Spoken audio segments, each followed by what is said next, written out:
Agora vai. Ainda não começou. Pronto. É importante, nesse momento, onde esses temas estão muito presentes na nossa vida, no noticiário, nas conversas, nas ações lá do parlamento, porque, apesar de, não, obviamente, nem todos os médicos, né, ou uma pequena parte dos médicos, é que vai se dedicar realmente a uma carreira científica de pesquisador, esses conceitos que estão sendo discutidos, eles também são válidos para o dia a dia, no sentido da gente poder utilizar, né, tanto nas intervenções terapêuticas, né, medicamentosas, como nas não medicamentosas, como na orientação da população e dos nossos pacientes específicos, a gente tem que ter uma base para que a gente faça pelo nosso paciente ou pelaquela pessoa que a gente está orientando o melhor possível, né? Não dá para ficarmos fazendo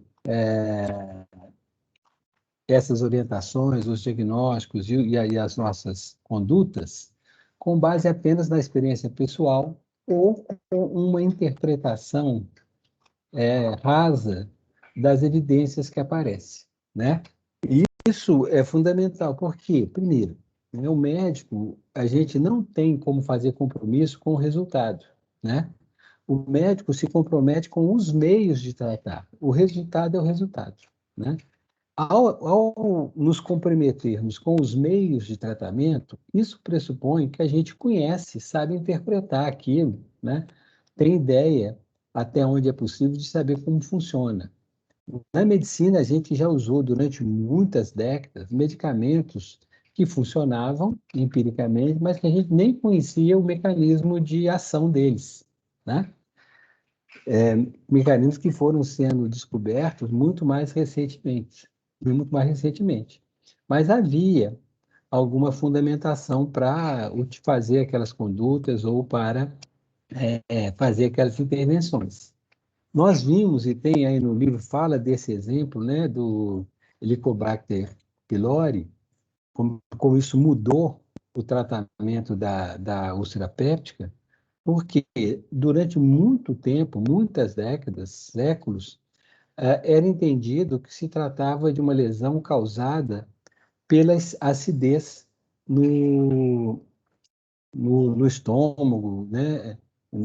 Em outras áreas ali do sistema digestivo. Bom, aquele era o resultado de, do conhecimento de uma época, né? Do conhecimento de uma época que conseguia tratar, mas havia um grande número de cânceres de estômago e muitas recidivas, né?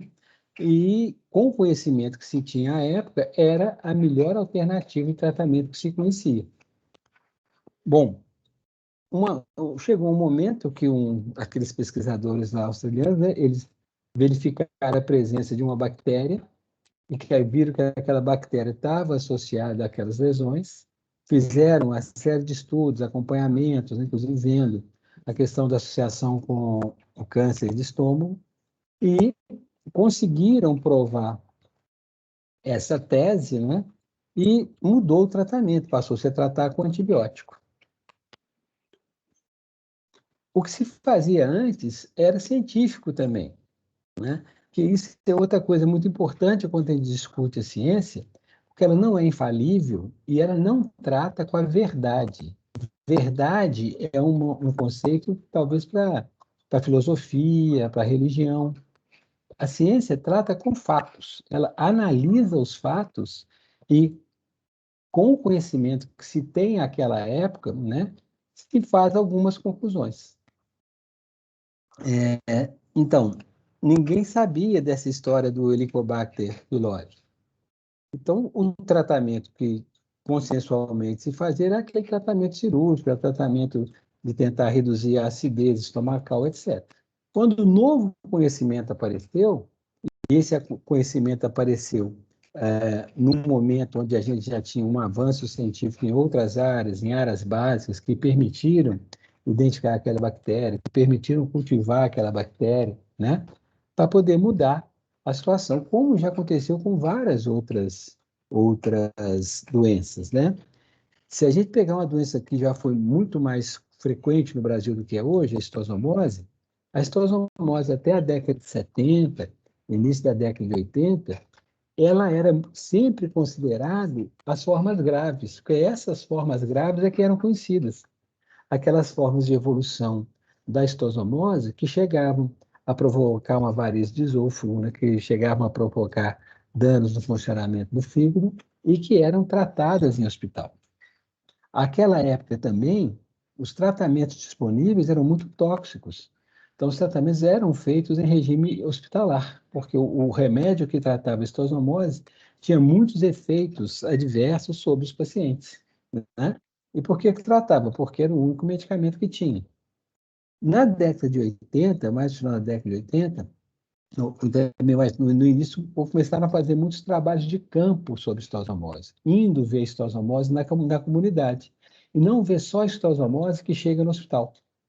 Isso mudou, na perspectiva dos médicos, né, essa ideia de que estosomose era sempre uma doença grave. Verificou-se que boa parte dos casos que não chegavam aos hospitais eram casos mais leves. E ao coincidente com isso, né, foi quando começaram a aparecer medicamentos que tinham uma possibilidade de tratamento fora do ambiente hospitalar. Medicamentos com uma capacidade de efeito adverso muito menor. O primeiro deles que foi muito usado aqui no Brasil foi o Mancil, eu não lembro o nome químico agora, e o outro que apareceu depois desse, e acho que substituiu aqui no Brasil, foi o Praziquantel, como tratamento de estosomose. Então, a própria interpretação da doença mudou quando quando passou-se a fazer os trabalhos de campo, né? De lá, e aí nós descobrimos, né, que tinha muitos casos que não eram graves, também, como foi confirmado, né, uma ideia que se tinha, que as lesões da estosomose, elas são muitas vezes lesões relativas à reação inflamatória contra os ovos do Schistosoma mansoni, né, que vão ficar nos tecidos. Também viram que o tratamento, mesmo que a pessoa volte a se infectar, né, o fato de fazer o tratamento diminuindo a carga de parasitas já evita as formas graves, evita as formas graves da doença, né? Então, o fato de tratar, mesmo que a pessoa se reinfecte, o que é comum na estosomose, né, que a pessoa continue entrando em contato com a larva do xistosoma na água, né? O xistosoma, a larva não, né? A cercária, que é o infectante. A larva, que é o miracídio, né? Quando fezes com, com ovos de xistosomose tem contato com a água, que libera uma larva, essa larva, se encontrar o molusco adequado, ela vai penetrar nesse molusco, é que o mais comum é a Gabiophalara glabrata, e ali ela vai se multiplicar e vai liberar as cercárias, que são a forma infectante da estosomose. Penetra pela pele, vai pelos vasos sanguíneos, se aloja ali na veia porta, né, no fígado, e pode migrar, os ovos podem migrar nos tecidos para diversos locais. Pode ter lesão, né, no fígado, pelo esse processo inflamatório, pode levar a formas cerebrais, né, os cereberais e cerebrais, que são graves, de estosomose. Esse ovo pode parar na medula e causar uma paralisia também, né, devido à presença do ovo de estosomose na medula. Ela se espalha pela circulação sanguínea. Bom, então, isso tudo foi evolução dos processos que levou a isso, né? Então, quando a gente vai aprofundando as pesquisas, isso vai mudando a forma da gente atuar. E a gente tem que, como médico, a gente precisa ser capaz de interpretar com alguma crítica essas novidades. A gente deve... É muito engraçado porque, desculpa, o tal de ser médico tem algumas coisas, né? de vez em quando, pessoas assim, professores da PUC, funcionários da PUC, tal, tem algum problema de saúde na família e eles perguntam para a gente, né? Então tá vendo aqui, tem alguns assim que fica até engraçado. Toda vez que tem um problema de saúde em casa, aí me perguntam se eu tenho uma pessoa para indicar, né? Se eu sei onde que ela deve ir. E isso, gente, é um papel importante do médico, né? Vocês que têm um médico que vocês vão sempre a ele, que tem um médico de referência, fazem isso, os seus pais fazem isso, né? Se tem algum problema, você procura o médico. Então, a gente entender do que está acontecendo é fundamental, porque as pessoas depositam confiança no médico. E a gente, então, para exercer bem a nossa profissão, a gente tem que ser capaz de interpretar o que está acontecendo, né? Eu sou epidemiologista, então, nessa época então, de doença infecciosa, como agora, muitas vezes as pessoas ligam, perguntam, Henrique, eu acho que estou com Covid, eu devo fazer teste? Eu vou conversa, explicar, não, deve sim. Ou eu tô na dúvida, mas se eu fizer o teste e der negativo, eu posso? Isso aluno me perguntou muitas vezes durante esse mês. Ah, eu tive contato aqui, mas se eu fizer um teste e der negativo, eu posso voltar para a aula? Eu tenho que falar, não, não pode, porque o teste negativo não quer dizer que você não esteja infectado. Agora, o teste positivo confirma que você está infectado. Então, nós temos que, para o exercício da nossa profissão, entender um pouco da metodologia que cria o conhecimento que a gente usa, para que a gente possa fazer isso de maneira crítica, né? Que a gente não fique dando palpite na vida dos outros sem consistência. E quando a gente não souber, a gente tem que falar, não sei, né? Não faz mal nenhum não saber. O que faz mal é você falar do que você não sabe, e aí você pode prejudicar alguém, né? Quando você fala que não sabe, isso não acho que não tem nenhum problema. Para alguns pode ser um prejuízo no ego, mas não é um problema tão grave assim, né? Então, não saber não faz mal nenhum. O perigoso é você fazer sem saber, tá? Por isso que eu estou insistindo muito em a gente pegar, olhar essas coisas, porque não é meramente um conhecimento para você responder uma questão de prova. É uma fundamentação para você exercer a sua profissão, tá? Por isso, nós vamos continuar falando um pouco desses, dessas questões de como analisar criticamente os resultados e também conhecer quais são os problemas que podem acontecer em qualquer pesquisa. E lembrando que grande parte da pesquisa médica ela só pode ser feita com estudos observacionais, né? Portanto, estudos que estão sujeitos a muitas fontes de erro. Eu não tenho um controle rígido sobre as condições. Não é como um ensaio de física ou de química, onde eu posso controlar com rigidamente as condições de temperatura, pressão, né? A velocidade de fluxo.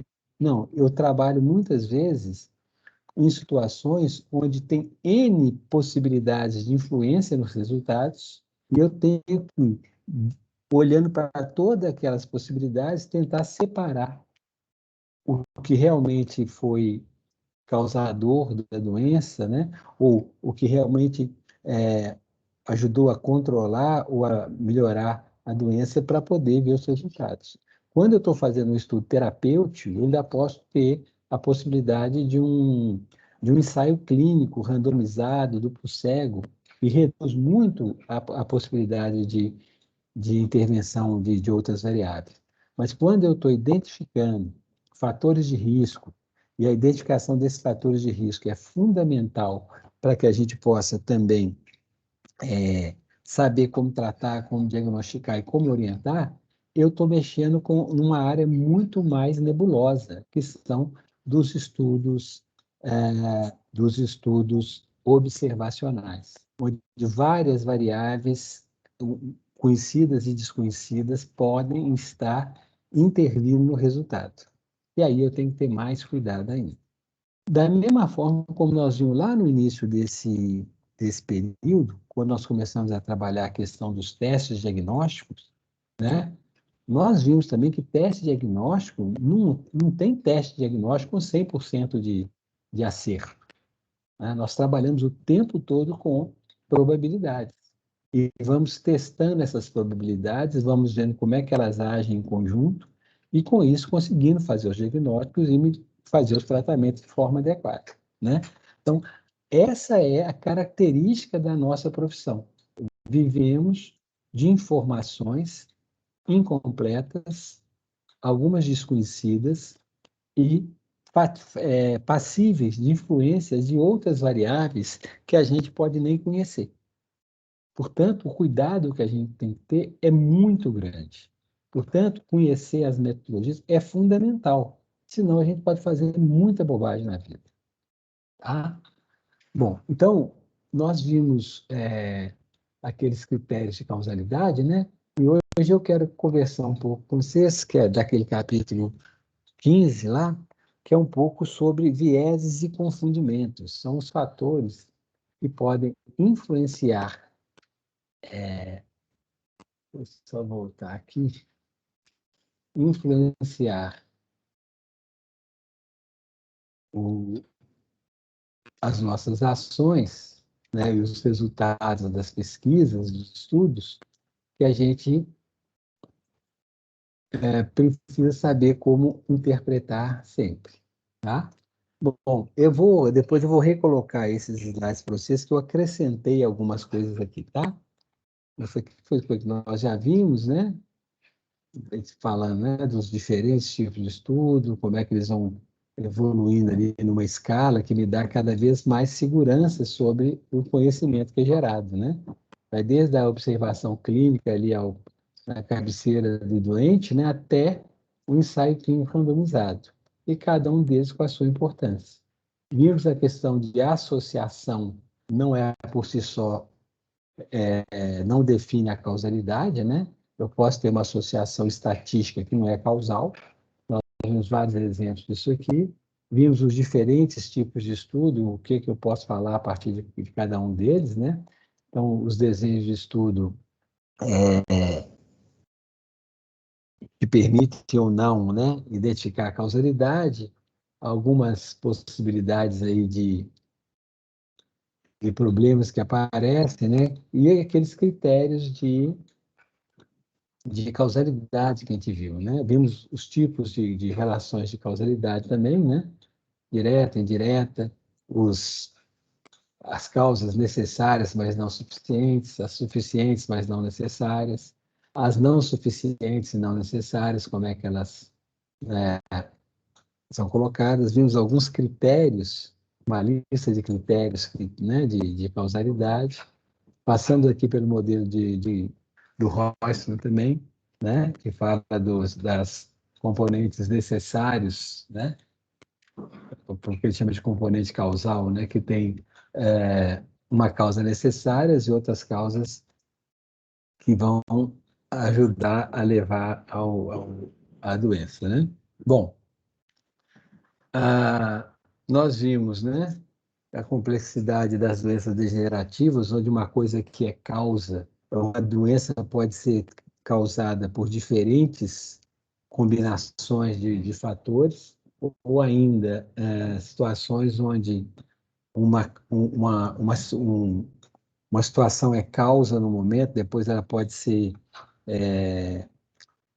o efeito, né? Então eu posso esperar que a obesidade leva ao diabetes, né?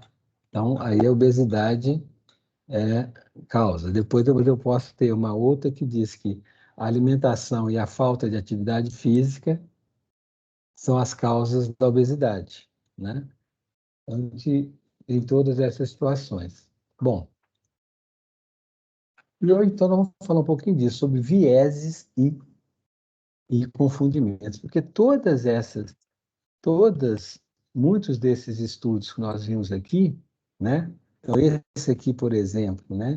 Seria um caso não de viés aqui, mas de confundimento.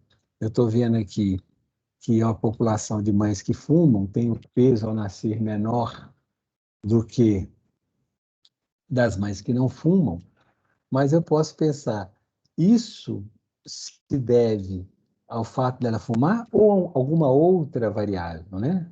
Nesse caso aqui, para comprovar que tirar uma possível variável, que era a idade gestacional, que foi feito? Fez a comparação estratificada por idade gestacional e viu que realmente as mães não fumantes, o peso das crianças é sempre maior do que o das mães fumantes, mesmo quando eu isolo o efeito da idade gestacional, né?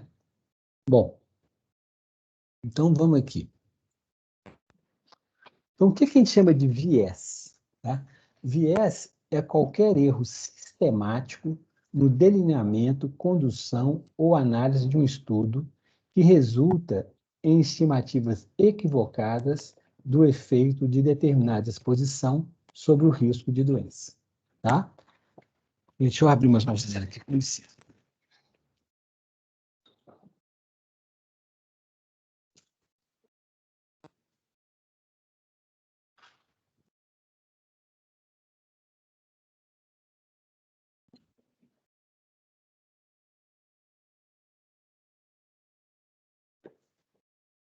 Hoje está um sol aqui, hoje está um sol muito forte aqui onde eu fico. Então, gente, nós estamos falando de um erro sistemático, né? Que pode ser de diversos tipos. Nós vamos ver alguns. É isso que a gente chama de viés. Viés é um negócio que não tem conserto, tá? Nós vamos ver que no confundimento a gente tem uma saída, mas quando é viés, nós estamos falando de um erro sistemático. É como se eu estivesse fazendo um estudo de obesidade, aí descubro que a minha balança está pesando todo mundo 2 quilos a mais. Não tem conserto, né? Bom, se for uma coisa tão assim organizada, até tem, né? Eu tiro 2 quilos de todo mundo, vai dar certo. Mas aí você tem uma situação assim, que tem várias balanças e cada uma está regulada de um jeito. Aí eu não sei mais quem pesou em qual balança, né? Ou se eu tenho várias pessoas fazendo medida de pressão, né, dentro de uma pesquisa, e quando eu vou conferir, as pessoas não passaram por um treinamento de padronização de como fazer a medida de pressão, e está cada um fazendo de um jeito diferente. Isso é um viés que não tem conserto, né? Eu não tenho o que fazer, tá? Então, nós vamos, em todos os estudos, principalmente nos estudos observacionais, existe a possibilidade de viés. Nos experimentais também. Se eu fizer alguma medida errada, né, de forma errada, isso vai impactar. Tá? Mas vamos pensando aqui, e quando nós estamos falando de estudos que podem ter relação causal, nós estamos falando basicamente de estudo de caso-controle e estudo de coorte. Né? Bom, um desses tipos de vieses que nós temos é o que chama viés de seleção. O que é esse viés de seleção?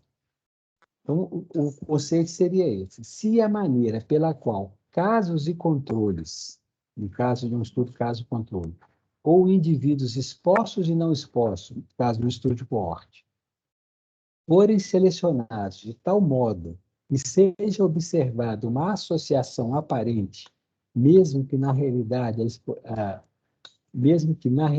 exposição e doença não estejam associadas, a associação será resultante de um viés de seleção.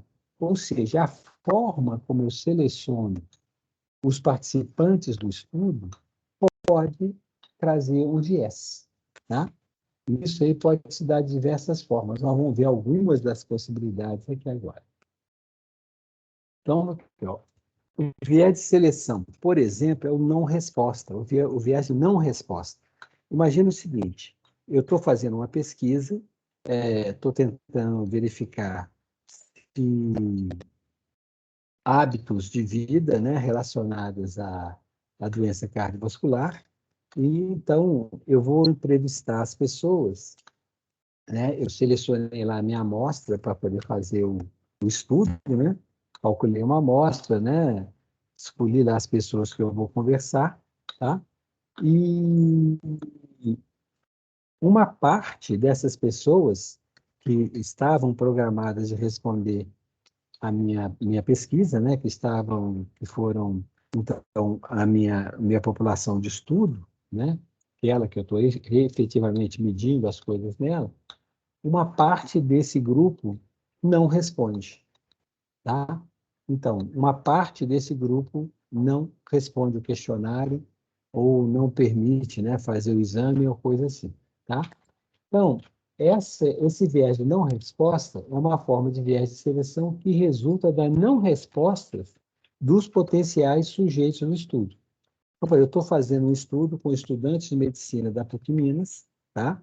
Eu sorteei uma amostra lá de 300 alunos, uma amostra representativa da população, né, de 300 alunos, só que desses 300 alunos, 50 não responderam. 50 não responderam. Então, isso é um problema porque eu posso não ter informação correta sobre a exposição ou sobre a doença. Então, vamos ver. Ó. Por exemplo, um estudo, se estudamos uma possível relação entre exposição e doença, e a taxa de resposta dos potenciais sujeitos é maior nas pessoas com doença que foram expostas do que nos doentes que não foram expostos, uma aparente associação poderá ser observada, mesmo que na realidade não houvesse associação. Vamos explicar isso. Então, nós estamos fazendo um estudo caso-controle, tá? Caso-controle. E o fato da pessoa ter sido caso e foi exposto àquela exposição que eu estou estudando, se esse doente exposto tiver uma probabilidade de responder ao questionário diferente daquela do doente não exposto, né?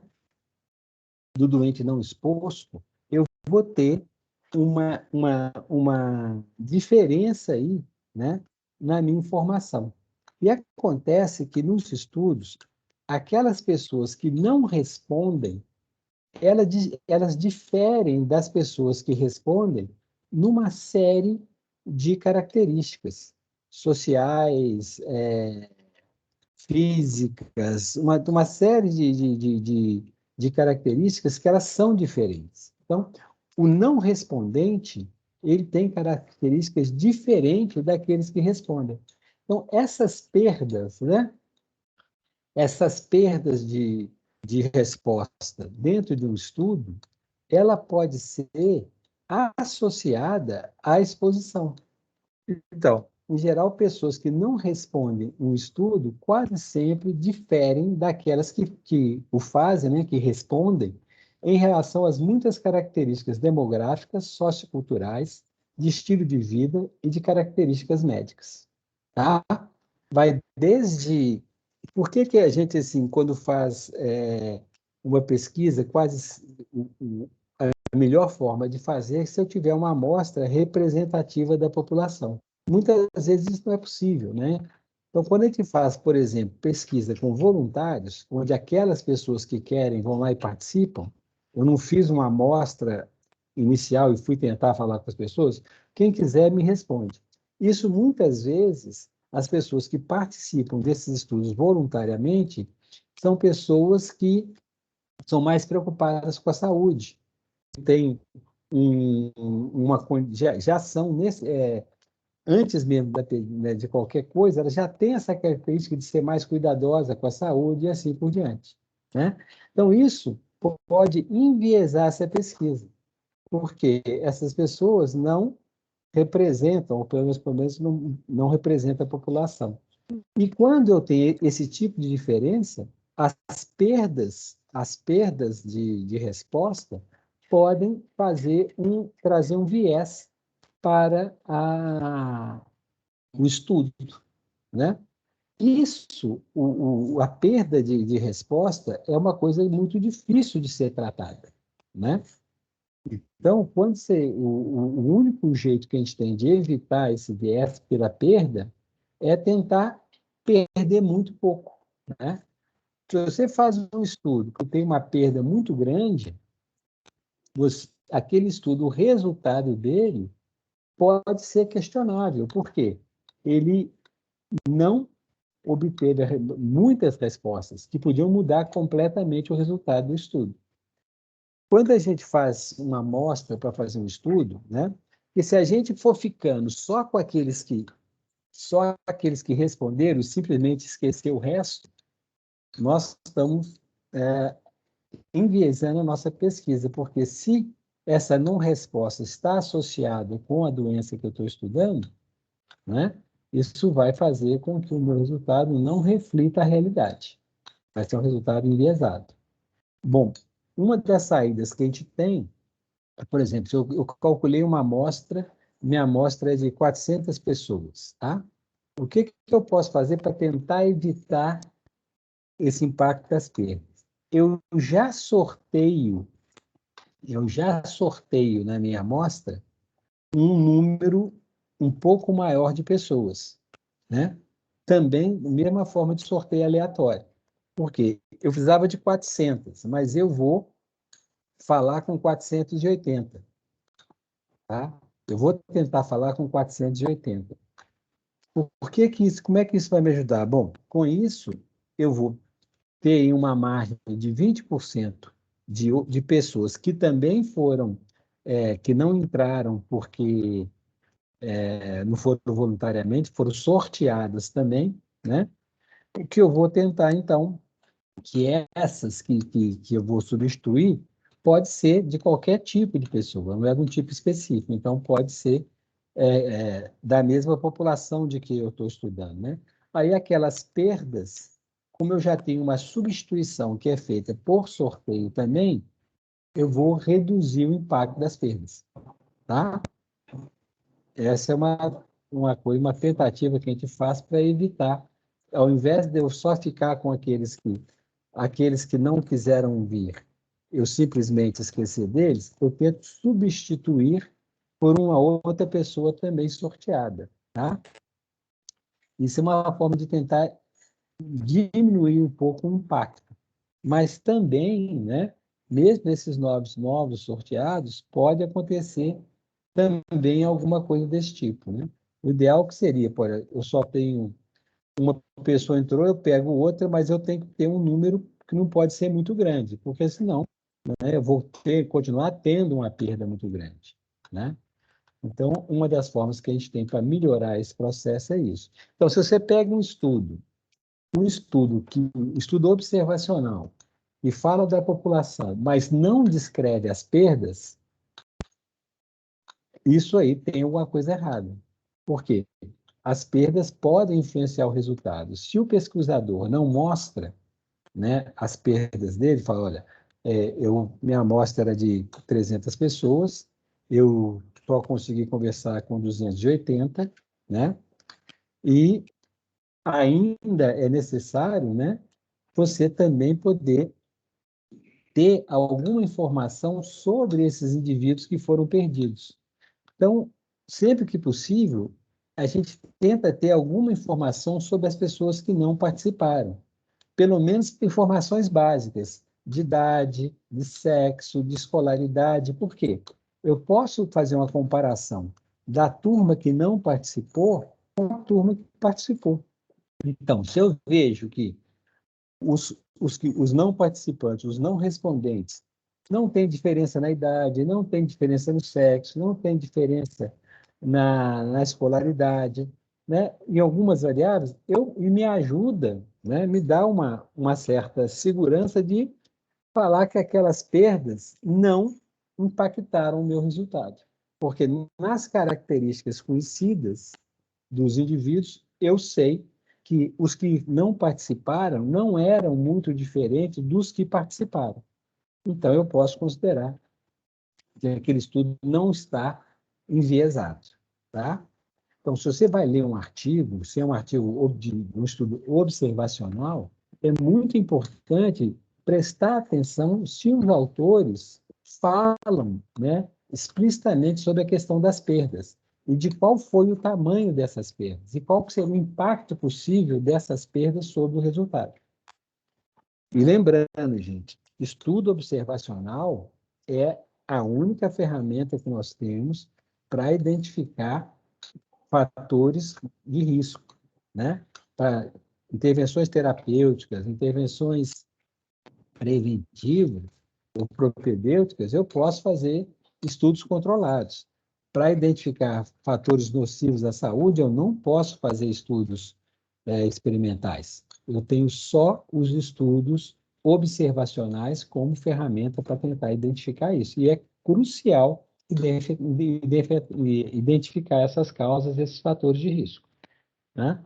Então, por isso que a gente tem que estar atento a isso. Quando a gente escuta, como tem escutado tanta gente falando sobre pesquisas relacionadas à Covid, a tratamento, etc., e o cara fala, não, eu tenho aqui 1.000 médicos que estão fazendo isso, ou eu tratei tantas pessoas e deu certo.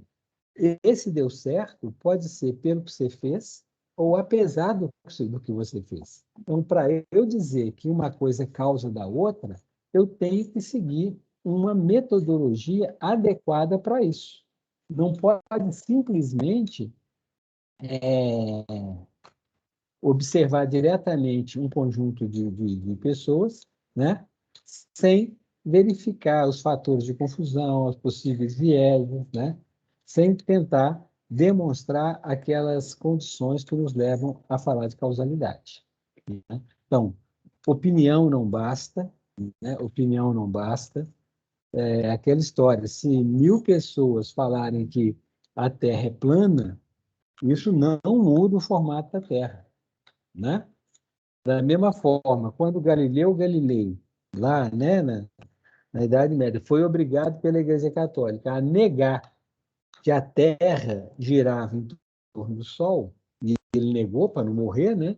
Isso não muda em nada o universo, né? O Sol continua estando no centro e a Terra rodando em volta. Então, mesmo que essa seja uma opinião francamente majoritária. Da mesma forma que quando os cientistas lá descobriram o Helicobacter pylori e mudaram completamente o tratamento da úlcera péptica e a prevenção do câncer de estômago, no início eles foram muito, a ideia foi rejeitada, né? Não foi aceito de cara. Mas, na continuidade das pesquisas, eles conseguiram demonstrar, né? Demonstrar. Quer dizer, durante anos acreditou-se que aquela doença tinha uma determinada causa. E até tinha resultados com os tratamentos que se fazia.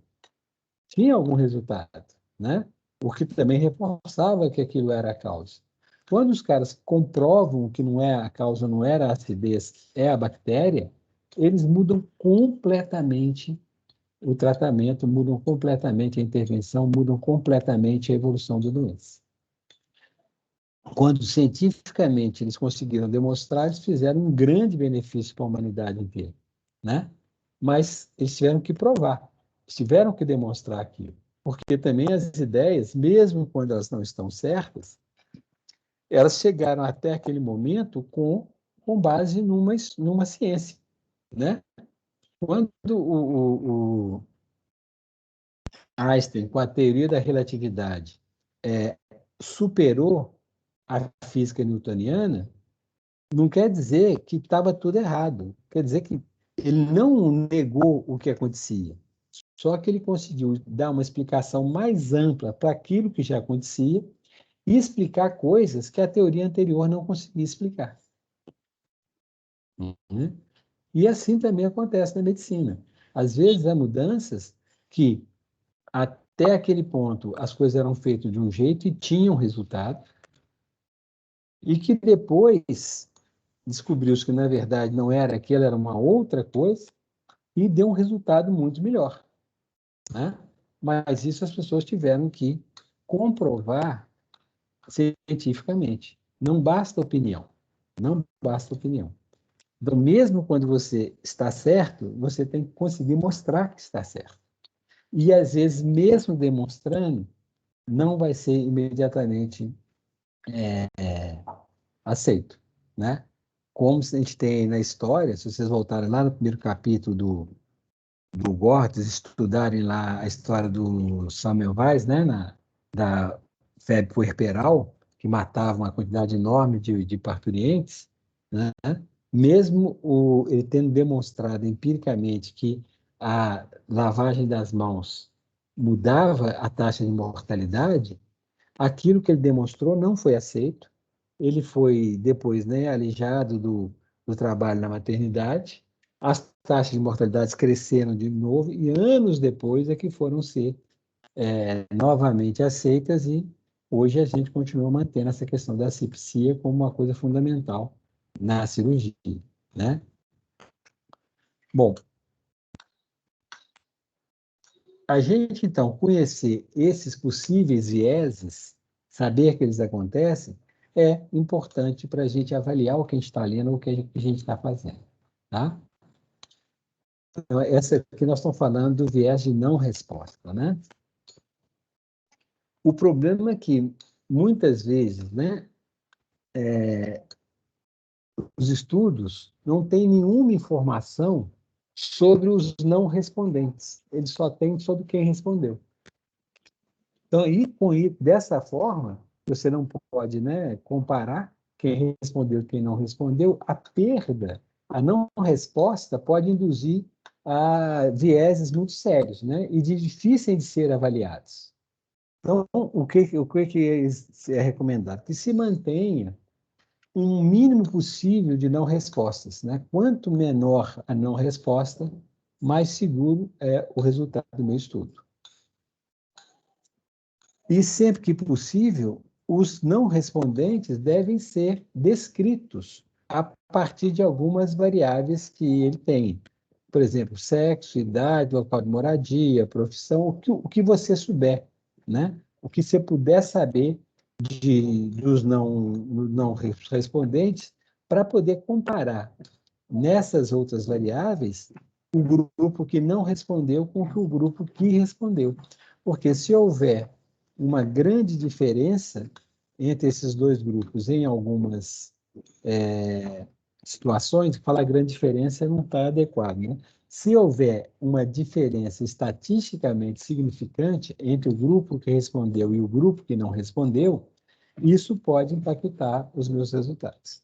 Ah, mas toda vez que perde pessoas, a gente joga o estudo fora? Não.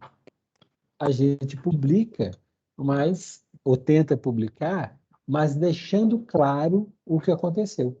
E na discussão dos resultados, também deve-se falar sobre os possíveis impactos que aquelas perdas poderiam ter trazido.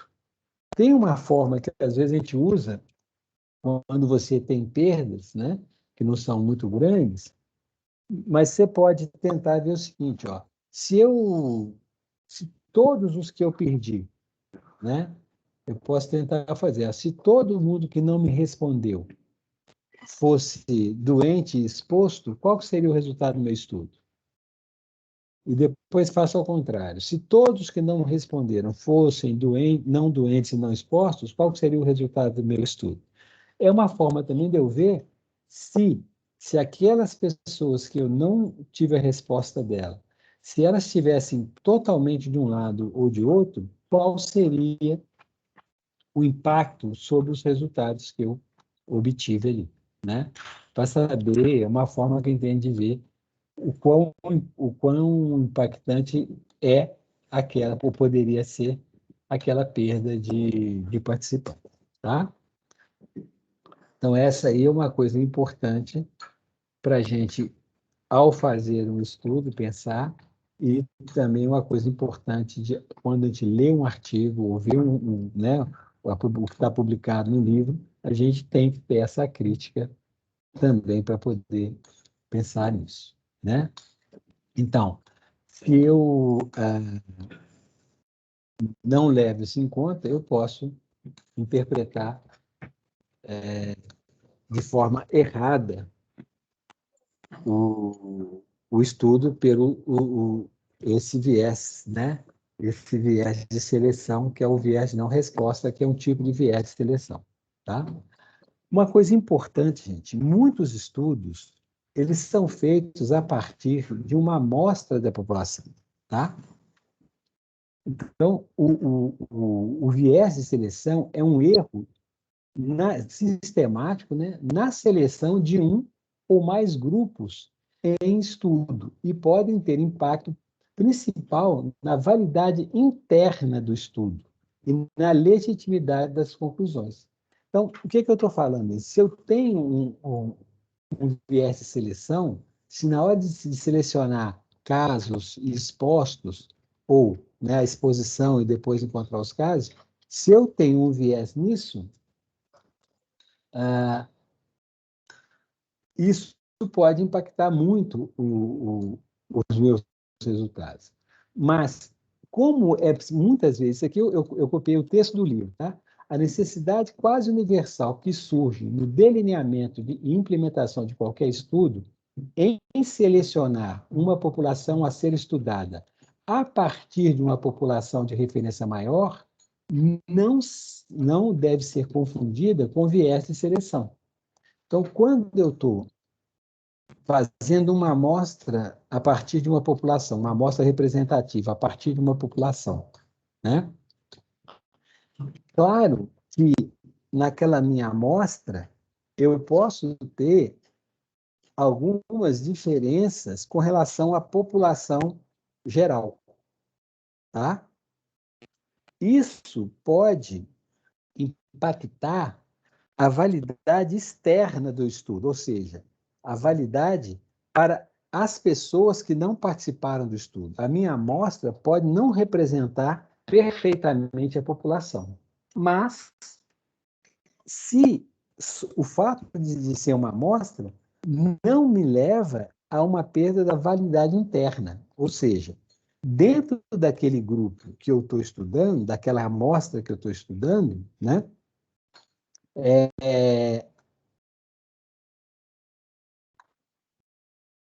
a validade interna dela eu posso manter.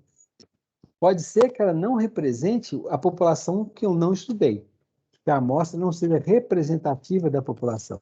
Mas aquilo que eu achei na minha amostra, eu posso, se eu fiz tudo certinho, se não houve um viés de seleção dentro, aí eu posso usar aqueles resultados, são válidos.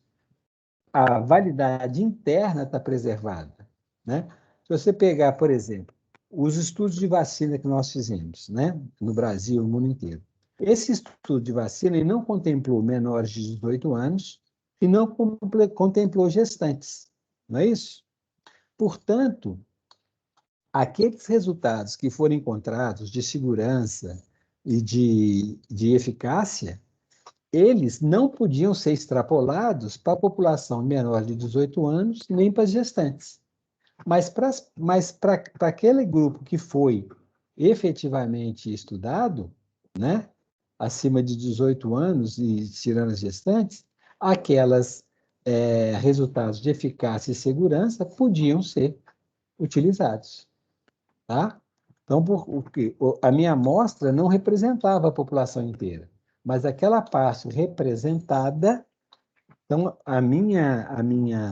a validade interna está garantida, tá? Se não houver viés de seleção dentro da amostra, a minha validade interna está garantida. Eu só não posso extrapolar para aqueles grupos da população que não foram incluídos na amostra do estudo. Então, o fato de fazer uma amostra, por si só, não afeta a validade interna do estudo. Não trata de um viés de seleção nesse caso. Tá? Bom, então, quando eu falo de viés de seleção, eu estou falando de um viés que resulta do erro sistemático na seleção de indivíduos em um ou mais grupos de estudos, como né, exposto e não exposto no caso controle. Então, se eu, na hora de eu fazer um estudo de caso controle, eu sistematicamente estou deixando de pegar informações dos casos ou dos controles, isso pode levar a um viés. O fato de fazer uma amostra, não. A amostra, ela pode manter o seu viés, a sua validade interna. Gente, até aí, fomos bem? Henrique, Pois não. eu tenho uma dúvida. Quando Vamos você lá, dúvida é fala ótimo. quando você fala dessa questão da amostra, que não é representativa da população, ela, no caso, vai mostrar só uma relação entre o que a doença, né, e o fator. Não seria isso? É um pouquinho diferente. Ela vai mostrar essa relação para aquele grupo que participou da amostra. Entendeu? Ó, a validade interna. Então, vamos pegar de novo o exemplo das vacinas. A vacina da Pfizer, a Coronavac, todas elas excluíram dos primeiros estudos menores de 18 anos e gestantes, tá?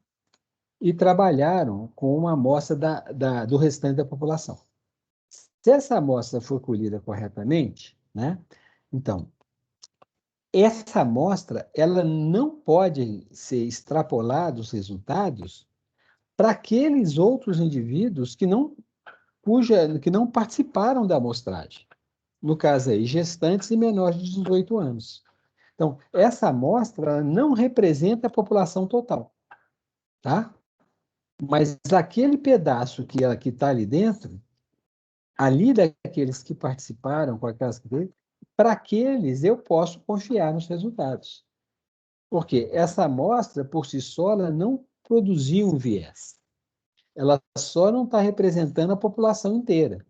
Mas o grupo de adultos acima de 18 anos e das pessoas que não são gestantes estão representados ali.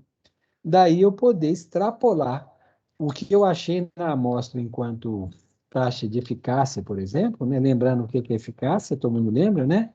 Eficácia de vacina é o quanto que a vacina reduz a incidência da doença comparado com as pessoas que não tomaram a vacina. Então, eu posso ter eficácia de infecção, eficácia de mortalidade, eficácia de evitar internação, né? Como a gente viu. Então, quando eu estou falando disso, ó, aquele resultado da amostra vale para aquele grupo que está na amostra. Não vale para os grupos que não estão representados ali. Então, não é o fato de fazer uma amostra não enviesa o meu estudo. Eles só colocam uma limitação. Aqueles que não estão representados não podem, eu não posso extrapolar para eles os resultados. Agora, se eu fizer uma amostra e dentro da minha amostra, na hora de classificar, por exemplo, quem foi e quem não foi vacinado, eu tenho erro de classificação, né? Ou então, se na hora que eu vou fazer isso, eu excluo, né, um grupo que está ali dentro e que vai ser usado na hora de fazer as coisas, então na hora de definir se a pessoa tem ou não tem comorbidade, eu faço isso errado, né? Eu não classifico direito. Eu falo que a pessoa tem pressão alta ou baixa, só levando em conta o fato do que ela me disse, não medindo a pressão. Isso pode me levar a, né, não classificar adequadamente. E quando eu for ver, então, como é que isso funciona em gente com comorbidade, meu resultado vai ter um viés, porque eu não selecionei, não identifiquei corretamente quem era e quem tinha e quem não tinha pressão alta, tá? Aí é um viés, né? Eu estou selecionando mal meus indivíduos lá. Agora, só o fato de a amostra não contemplar toda a população, não representar toda a população, não afeta a validade interna, ou seja, a validade para aquele grupo que foi efetivamente estudado, tá? Então, assim, não é Perfeito, que, entendi. entendeu? Bom, mais alguma dúvida, gente? Porque esses conceitos, eles são, não é que eles sejam difíceis, como a gente não lida com eles com frequência, eles às vezes são mais, demora um pouco para a gente assimilar, tá? Mas eles são muito importantes, porque aquilo que eu já falei, o médico, vocês vão ter que estudar a vida inteira, né? E por que vocês têm que estudar? Não é só porque vocês gostam muito de estudar, como eu sei que vocês gostam, é porque as coisas mudam. Então a gente tem que ir lá ler para poder ficar atualizado, né? Porque senão a gente fica, já sabe que tem o Helicobacter pylori, mas eu continuo tratando as úlceras todas, esperando só com cirurgia, né? Porque eu nunca li, não voltei lá para me atualizar, né?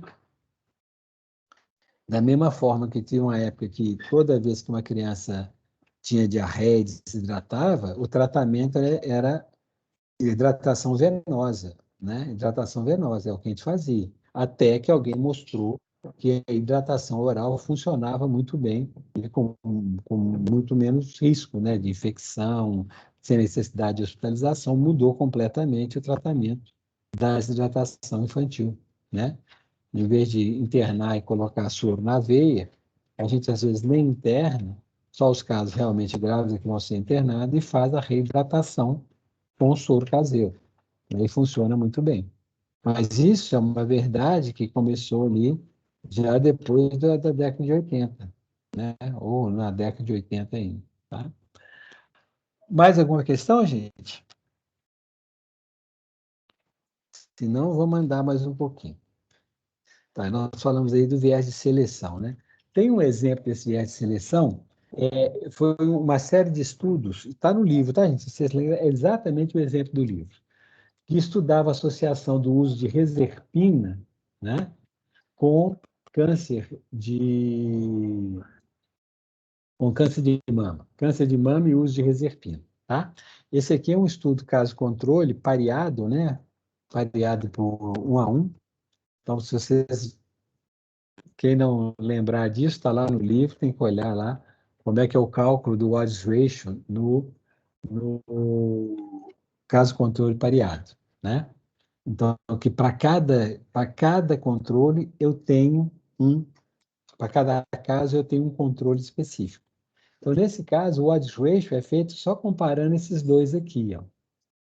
Aqui são aqueles caras onde o controle não usou reserpina e o caso usou reserpina.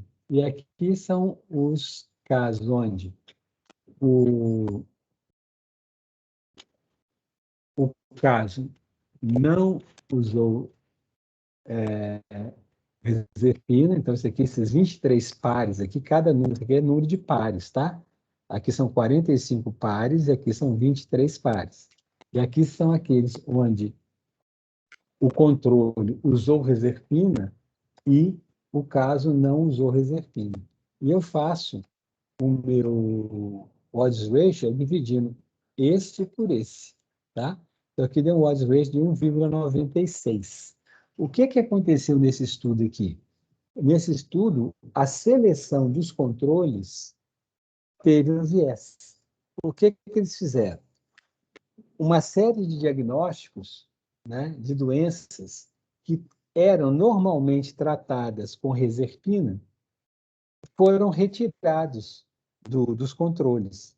Então, essas pessoas que tinham aquelas doenças, doenças cardíacas, doenças de pressão alta, etc., etc., que o tratamento era feito com reserpina, foram retiradas, então elas não podiam entrar como controles.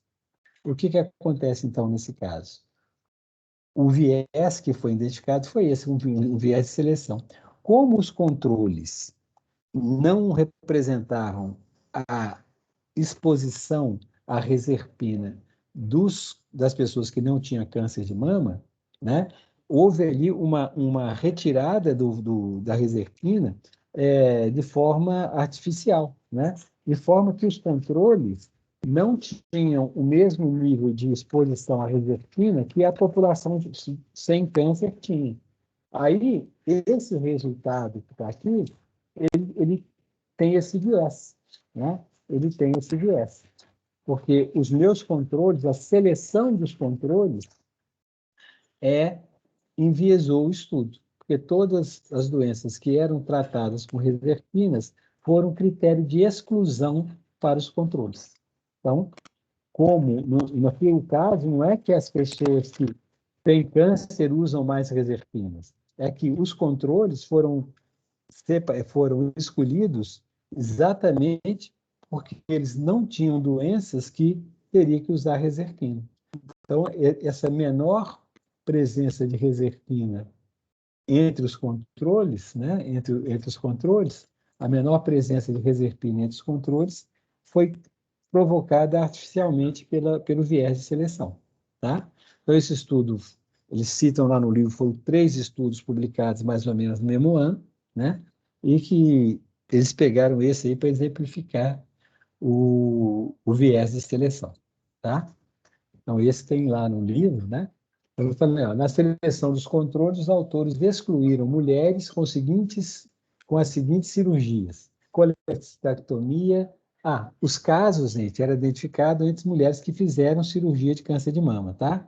Então, para os controles, eles, dentro da mesma população, eles tiraram as mulheres que tinham doenças que eram tratadas com a reserpina.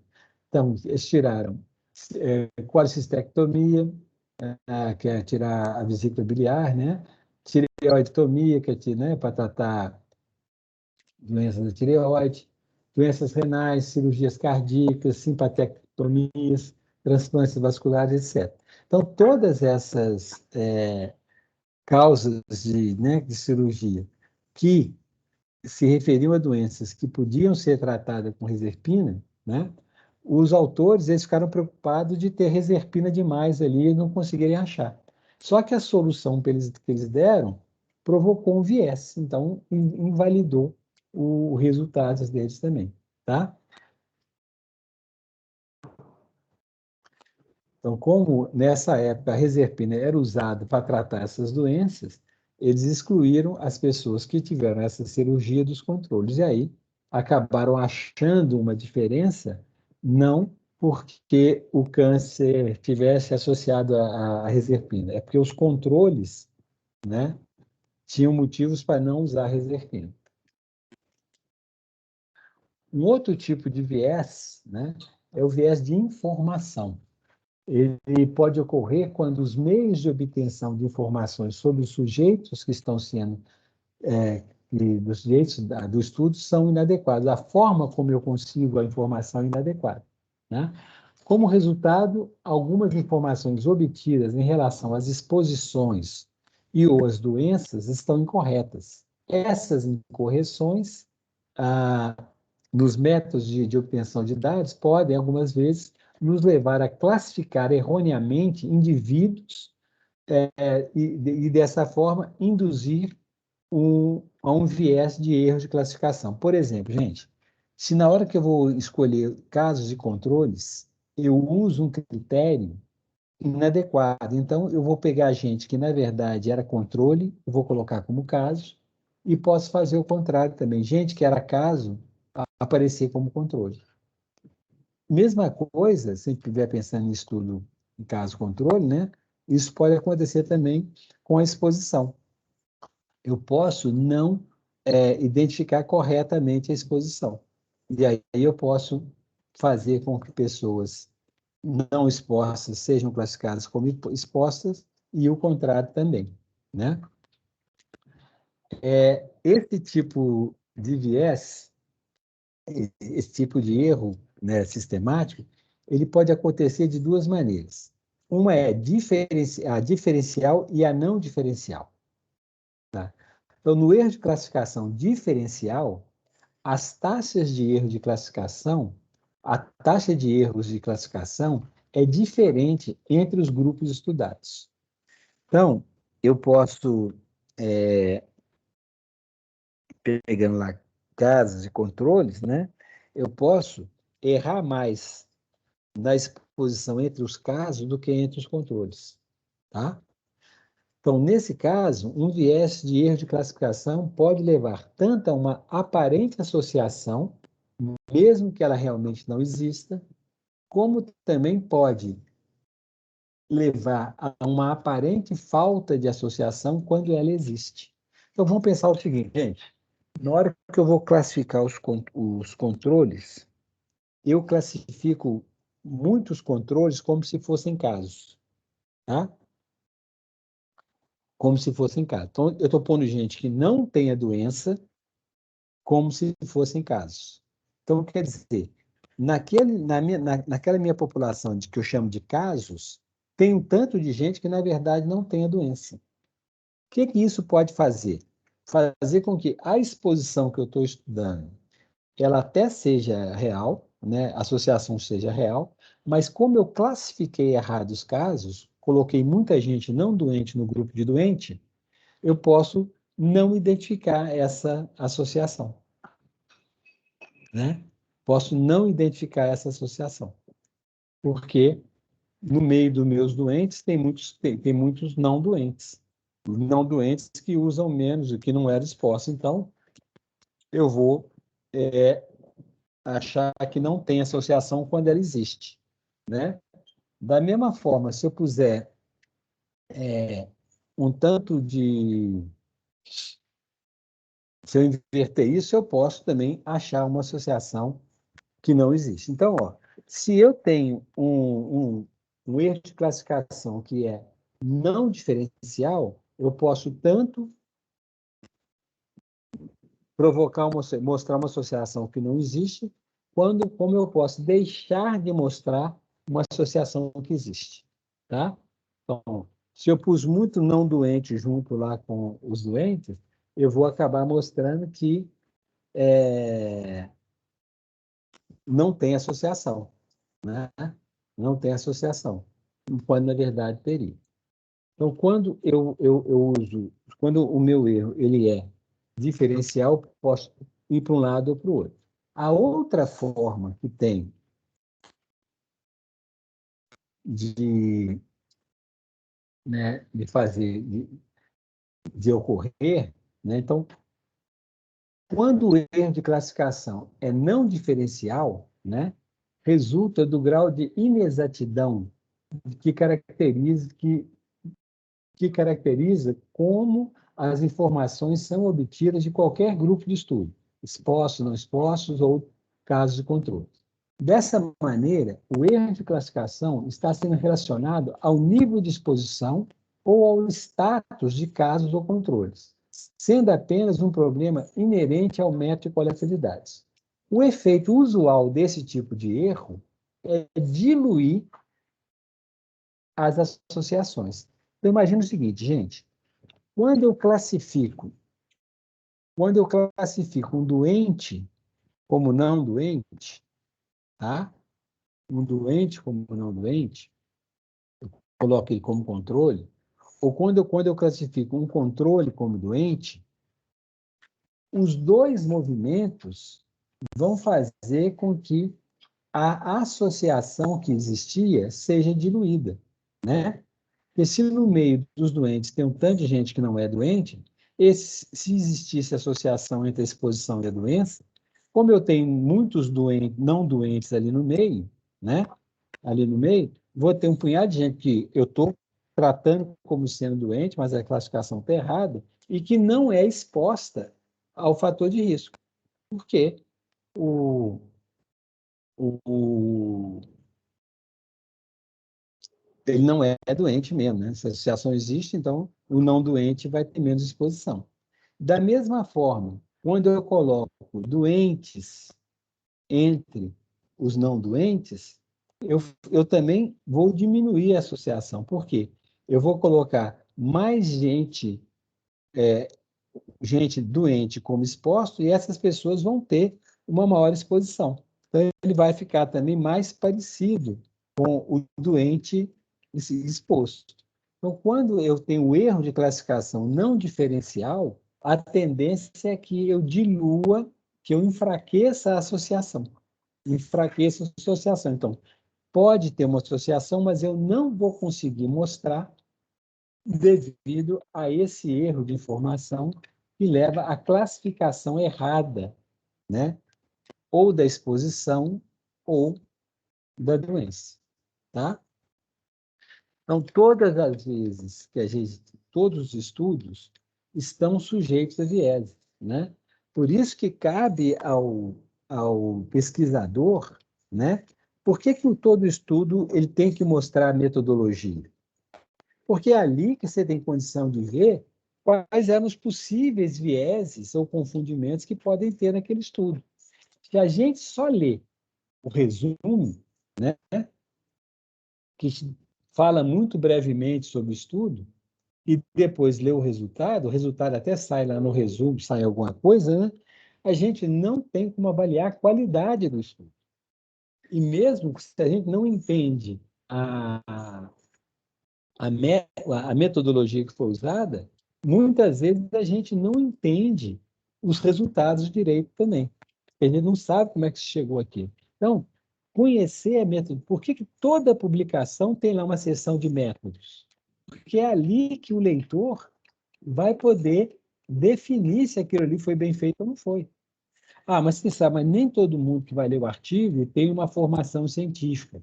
Para isso, gente, que existem os grupos que fazem as revisões sistemáticas, né? Se você pensar na quantidade de artigos que são publicados todos os dias, é impossível alguém ler tudo da área dele. Ou muito poucas pessoas vão ter tempo para acompanhar a literatura assim, na hora que ela está saindo do forno, né?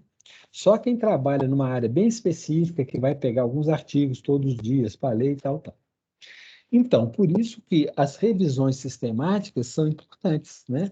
As revisões sistemáticas, elas vão selecionar artigos que têm uma metodologia confiável, né? E vão comparar os resultados.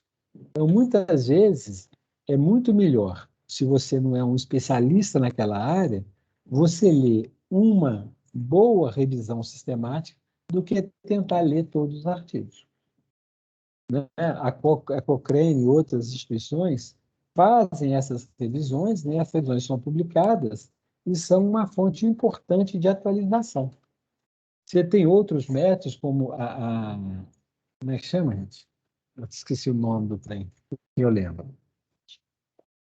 As meta-análise, né? Meta-análise não é igual a revisão. Meta-análise é uma forma de, estatisticamente, você pegar diferentes estudos e tratá-los juntos, né? E aí fazendo as comparações de resultados. Mas é uma coisa muito mais estatística do que uma revisão sistemática. A revisão sistemática o cara pega, lê os artigos, compara as metodologias, né? Seleciona os artigos que ele vai usar, né? Não é qualquer artigo, é só aqueles que foram revisados por pares, só aqueles que tiveram a metodologia adequada. Aí, daqueles, ele vai apresentar os resultados e tentar mostrar, né, o estado da arte. Olha, o que a gente sabe até agora, nesse momento, e quais são os métodos que parecem ser mais adequados para tratar essa doença. Tá? Então, conhecer um pouco da metodologia, como nós vimos aqui, ó, vocês, pelo menos, nós discutimos, né? Quais são os estudos que permitem fazer relação causal, quais os que não permitem, quais são as limitações do estudo caso-controle, quais são as limitações do estudo de coorte, para que serve um estudo transversal, como é que eu posso usar aquela informação? Eu não posso obter relações de causalidade, mas elas são úteis para gerar hipótese, para descrever a população e assim por diante, tá? Então, a gente tem que estar atento a essas principais vieses, né? Então, esse viés de classificação, nós estamos falando aqui com relação a essa classificação né, de doentes, não doentes, mas esses viés, eles podem aparecer em diversas formas, por diversas causas, né? Por falta de por erro nos métodos de diagnóstico, por medo, pela própria sensibilidade e especificidade desses métodos, né, que também não são infalíveis. Tudo isso a gente tem que considerar e por isso que a gente tem que ler a metodologia e toda vez que alguém publica um artigo, tem que descrever como é que ele chegou lá, até para que haja possibilidade daquele estudo ser reproduzido. Nós vimos que isso é uma coisa importante, né, para comprovação dos resultados.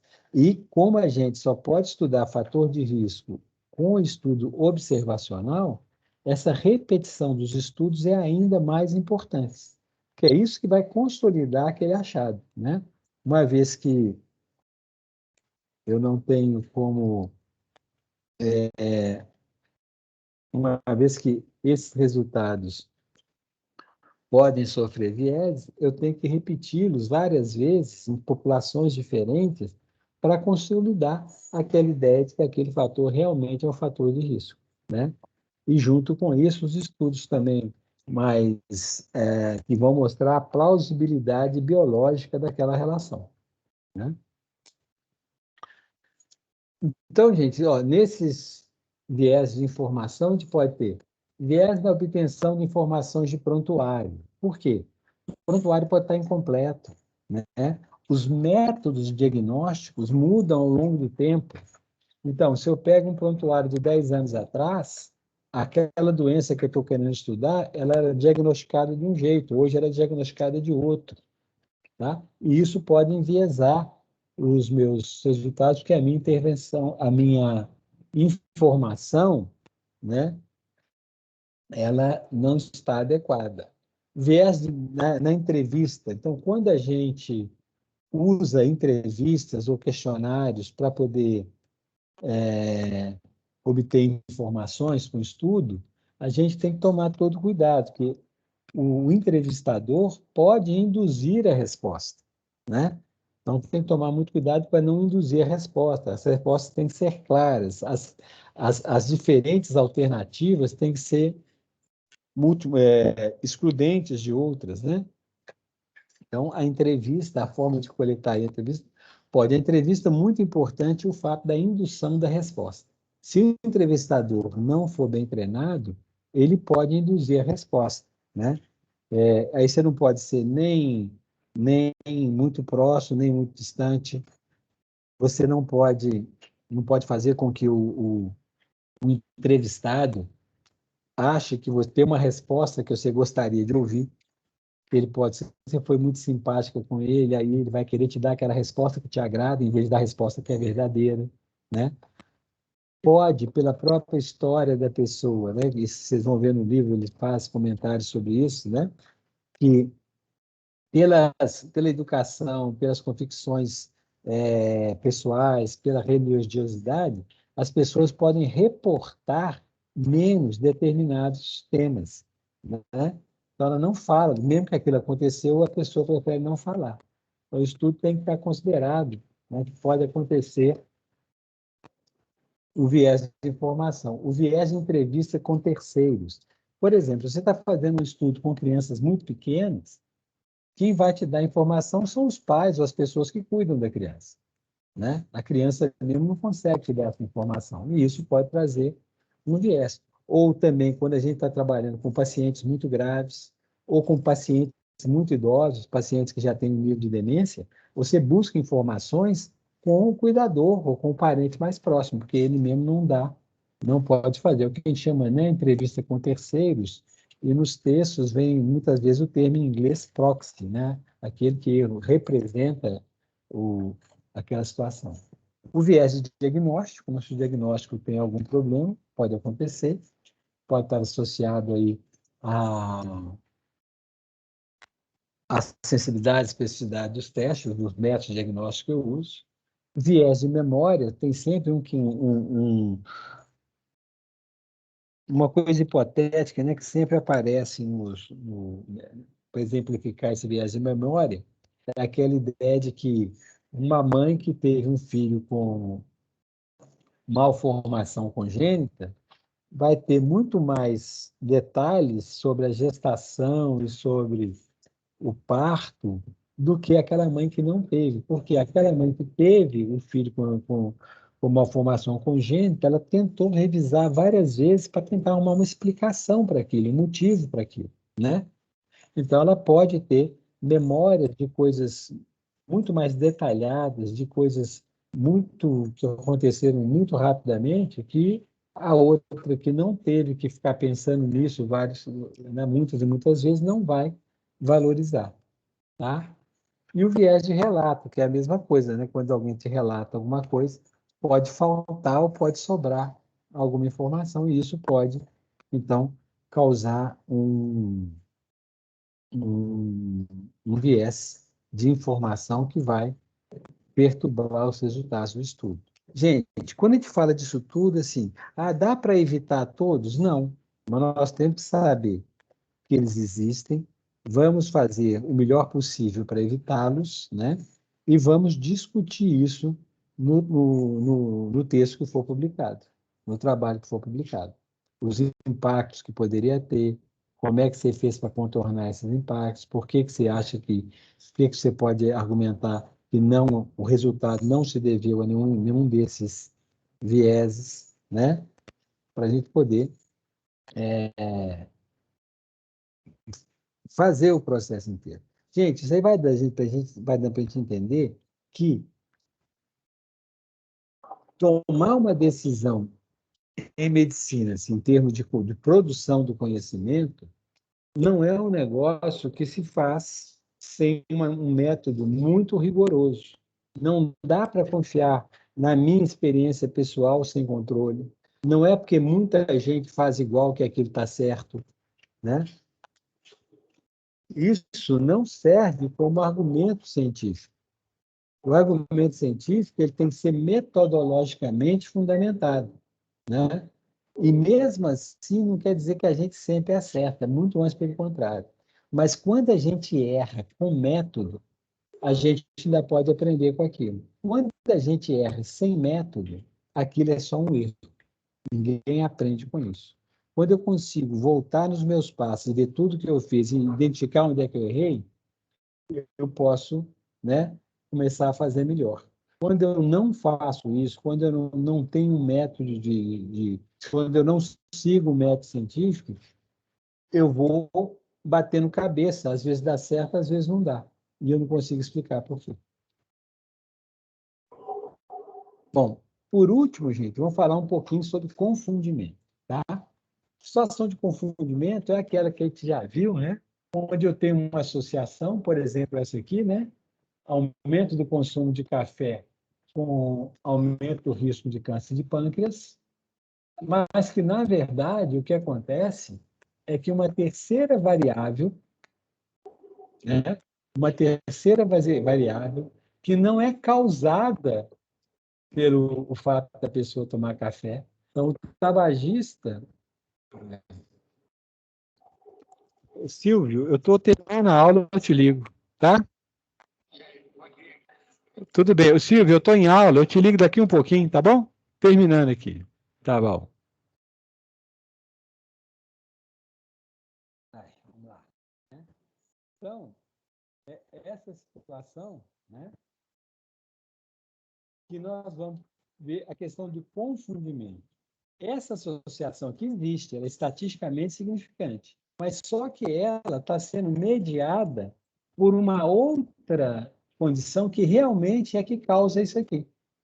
O que causa o aumento do risco de câncer de pâncreas não é o café, e sim o fato de ele estar associado ao tabagismo. Tá? É um fator de confusão que a gente vai chamar.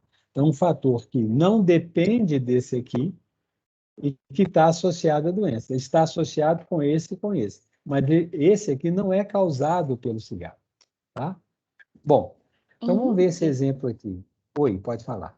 Nesse caso que você falou do café e do tabagismo, tipo assim, eu fico muito confusa. Como que eles chegam a essa conclusão, sabe? Por que que é o café? Sei lá, não é, por que que é outro não? Esse estudo, ele até descreve esse estudo do McMahon. Ele fez o seguinte: ele fez um estudo de câncer de pâncreas, né? E aí ele, para escolher os controles, como é que ele fazia?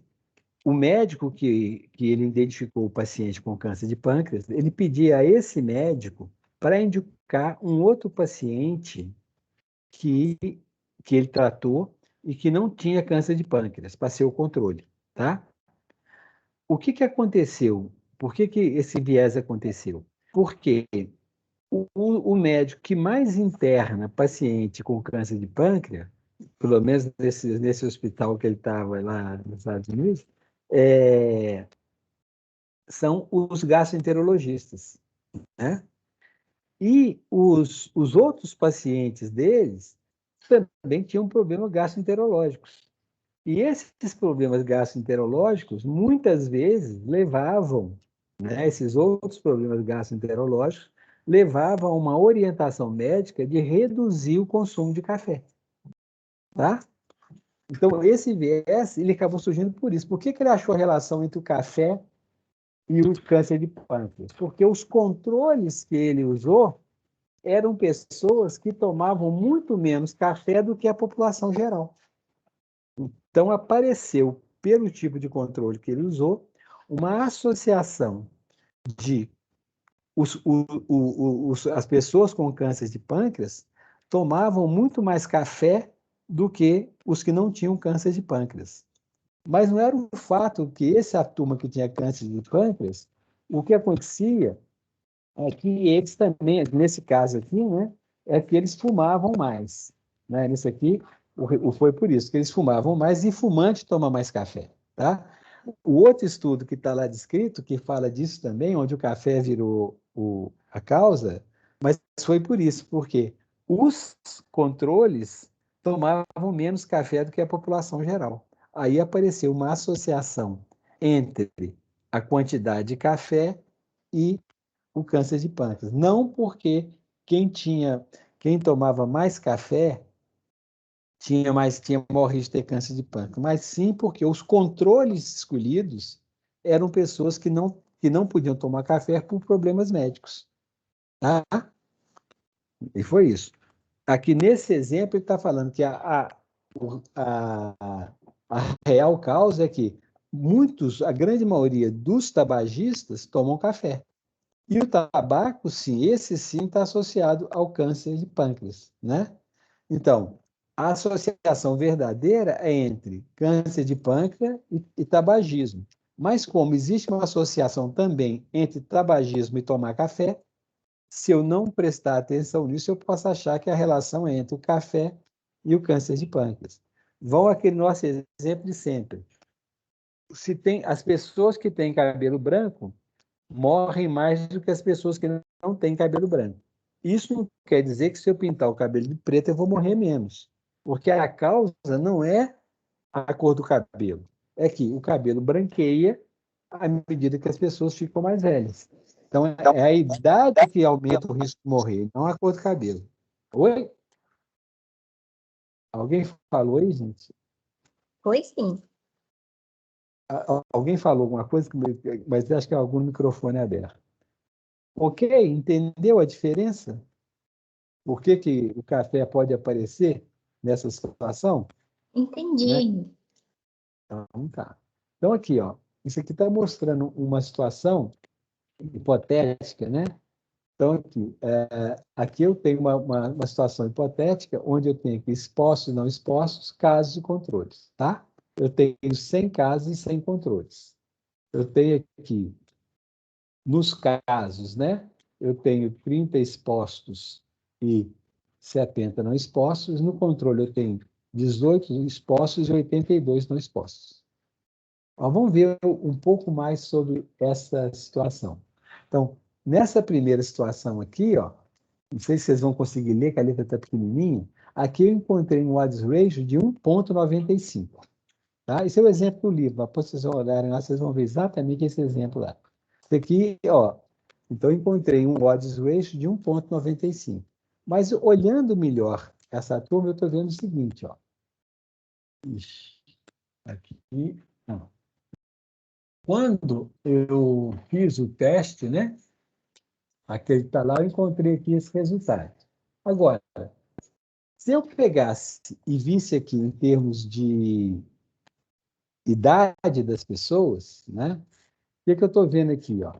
Entre os menores de 40 anos, tá? Então, a idade. Menores de 40 anos, 50% dos casos têm menos de 40 anos, 50% tem mais. Os controles, 80% têm menos de 40 anos. Os controles são muito mais jovens do que os casos, né? Nessa terceira possibilidade, então, eu estou vendo aqui, ó, pensando na exposição agora, tá? Os, entre os expostos, né? Eu tenho aqui 13 com menos de 40 anos e 35 com mais de 40 anos ou mais. E entre os não expostos, eu tenho 117 que são menores de 40 anos e 35 que são maiores de 40 anos. Então, a distribuição de idade é muito diferente entre expostos e não expostos e entre doentes e não doentes, né? Bom, então, dá para a gente pensar, será que essa associação entre exposição à doença, na verdade, não é uma associação entre idade e doença? Idade e doença? Vamos ver o que eles acharam aqui. Vai. Apareceu, está aqui. Então, aqui, para poder tentar tirar essa dúvida, eles fizeram uma análise estratificada, né? Compararam expostos e não expostos com doentes e não doentes, só entre os com menos de 40 anos.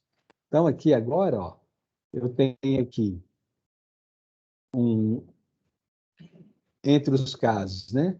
5 com menos de 40, entre aqui, os expostos, né? Só entre os com menos de 40 anos.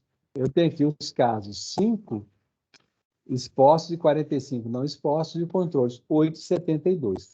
Quando eu fiz o cálculo só entre os com menos de 40 anos, olha o que aconteceu. O odds ratio deu 1. Então, não tem diferença entre expostos e não expostos entre os menores de 40 anos. Quando aqui eu fiz a mesma coisa com os maiores de 40 anos, comparando só gente com mais de 40 anos com exposto e não exposto, o odds ratio também deu 1. Né? Então, uma das formas que a gente, né, verifica ali se tem ali uma variável de confusão é quando eu separo os dois extratos, né? Quando eu separo os dois extratos, a associação desapareceu. Na verdade, o que estava aparecendo ali não era o efeito da exposição, era o efeito da idade.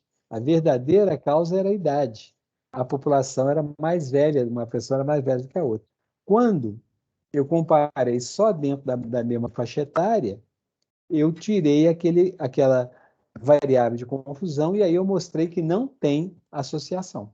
Vocês lembram lá no início desse que eu mostrei para vocês um exemplo aqui, do peso ao nascer, de mães fumantes e não fumantes, né? Aqui tem que pensar uma coisa, olha, eu estou vendo aqui que as mães que fumam têm um peso mais baixo, né, em média, do que das mães que não fumam. Mas será que um fator que é importante para o peso ao nascer é a idade gestacional, né? O tempo de gestação. Crianças que nascem mais cedo, elas nascem com menor peso. Será que o impacto aí é sobre o peso da criança ou sobre a idade gestacional? Então, vamos ver aqui. Ó, aqui agora está comparando o peso das crianças de mães não fumantes e mães fumantes, sempre na mesma idade gestacional. E aqui a gente vê, olha aqui, o peso em cada idade gestacional, as mães não fumantes têm filhos com peso mais alto do que as mães fumantes.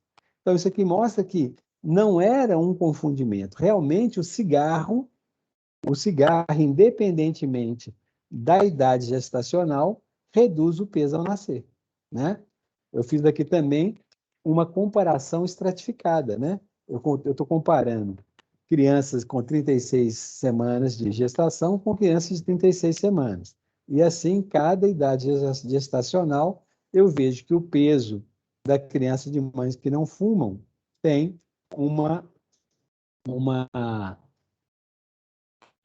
um peso maior, tá? Gente, bom, vamos parar por aqui. Isso aí só para a gente, então, chamar atenção para essa importância de compreender mais os estudos, saber o que pode, né, influenciar esses resultados, porque, principalmente para identificar fatores de risco, nós só podemos fazer estudo observacional. Estudo observacional, pela sua própria natureza, mais sujeito a vieses e a confundimentos, porque a gente não tem o total controle de tudo que a gente está fazendo ali. E por isso, então, na hora de interpretar esses resultados, a gente tem que pensar nessas possibilidades que influenciam o resultado, né? E para a gente, então, poder fazer bem o nosso trabalho, a gente precisa conhecer os métodos, né, de tudo que a gente faz, né? Tem que saber qual que é a validade de um exame, tem que saber os valores preditivos relativos às populações, tem que saber conhecer as possibilidades de vieses que pode haver. Então, todas essas coisas que a gente usa para ler um artigo e que também tem que estar presente no nosso dia a dia. Se a gente vai prescrever um remédio, a gente tem que saber por que nós estamos prescrevendo aquele remédio, por que ele é bom, quem falou que ele é melhor. Isso foi feito, está publicado. Quer dizer, a gente tem que, não pode simplesmente seguir o que o outro está falando. A gente tem que buscar as evidências que tem. Hoje, você tem uma série de empresas, instituições que trabalham com a produção, né, com a revisão desses estudos e que publicam em termos de evidências, né? E a questão do uso de a medicina baseada em evidências, ela não é para trocar o conhecimento do médico por uma tabela que acabou de sair no artigo, né? Quando a gente fala em medicina baseada em evidência, é para que cada médico possa escolher, usando o que é produzido cientificamente, aquele tratamento que seja mais adequado para aquele paciente que está na frente dele. Então, ele vai ver, olha assim, olha, para ele pensar, bom, qual que é a situação do meu paciente? Quais as comorbidades que ele tem? Qual que é a idade dele? Qual que é o sexo? O que que ele trabalha? Por quê? Em diferentes situações, eu vou ter soluções diferentes. E hoje você tem uma série de estudos e empresas, né, que divulgam essas evidências já qualificadas para ajudar a gente a fazer isso. Sabe, olha, se eu tenho aqui uma adolescente com tais características, qual que é o melhor tratamento para essa doença dele? Pode ser que não seja o mesmo tratamento com uma pessoa de 70 anos com a mesma doença, porque são pessoas muito diferentes. E a gente tem que estar sempre buscando as melhores evidências científicas para usar. E para a gente fazer isso, é muito importante que a gente saiba quais são as pedras de tropeço que a gente tem pela frente, quais são os vieses e quais são os confundimentos que podem ocorrer em qualquer estudo. E até quando a gente está examinando o nosso paciente, a gente tem que pensar, a informação que eu estou recebendo é correta? Ele está me deixando de me dizer alguma coisa? Como é que eu resolvo isso? Você resolve isso melhorando o seu relacionamento, né? Deixando o paciente à vontade, estabelecendo uma relação de confiança, para que ele fale tudo que você precisa saber, né? E saber que as coisas que, às vezes, você está com um paciente, por exemplo, um adolescente. Um adolescente, se está sendo acompanhado pelo pai ou pela mãe, no momento da consulta, você vai ter que falar, agora só me dá licença que eu preciso conversar com o seu filho, ou com sua filha, né? Tem que criar uma oportunidade de você obter a informação integral, para você poder fazer seu trabalho direitinho. Tá bom, gente? Vou voltar aqui. Nossa, já são 10h35. Daqui a 5 minutos eu começo a aula do primeiro período, então deixa eu ir embora. Gente, obrigado aí pela atenção, né? E nossa prova semana que vem já ou na outra? Na outra, 21. Na outra. Ah, então tá bom. Nós temos um tempinho ainda aí para poder rever algumas coisas também e terminar o dia faltando aqui. Tá ok? Gente, a gente pode ver, então, vocês verem um horário, né, que for possível para vocês, para a gente repor a aula de ontem, tá? Olha os horários que vocês têm possíveis e a gente marca, tá bom? E eu vou pôr esse material que eu falei agora, eu vou pôr lá, e ele ajuda, mas não substitui, né, o conteúdo que está lá no livro, que é importante que vocês passem por lá também e deem uma olhada, tá? Henrique, Diga. também não esquece de abrir as tarefas, por favor, para a gente Tá, vou pegar os fazer isso. exercícios. Eu dou aula agora e à tarde eu não vou ter aula, então logo depois do almoço eu faço isso, tá? E se eu não fizer, você me manda uma mensagem para Henrique, faça a obrigação, rapaz. Tá bom? Até já. Tchau, Henrique. Obrigada.